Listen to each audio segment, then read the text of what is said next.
Well, you know, we're all itching to get out into our garden, and I'm with Sarah at Portland Nursery. And so, Sarah, it's a little early to put tomatoes in, but you have some ideas that we can go and plant. Yes, so we have been talking about sweet peas. Oh.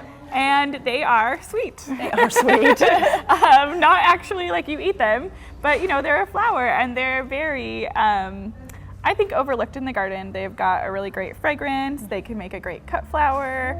And they do handle shade. They actually prefer a little bit of that dappled shade. So it's a good it's just a great one. Yeah, and really it's cool now, but you can put them in.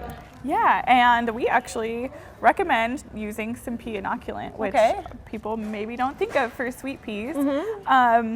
But you just follow the directions on the back and it can help give some nitrogen and whatnot to the plants that they'll really use to grow big and strong. And that is nice. And use them for our edible peas too? For edible as well, yes. And it's a great time to put those in as well for the veggie gardeners. It's always nice to get the peas in and have those. It is, and it's like we said, it's not too early to do that. You can go out this weekend and do it. Yes.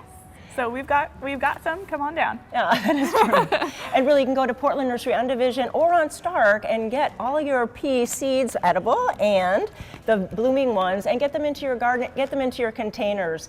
So if you need more information, please go to the Portland Nursery websites. But come on down and have a great time. Thanks so much, Sarah. Thank you.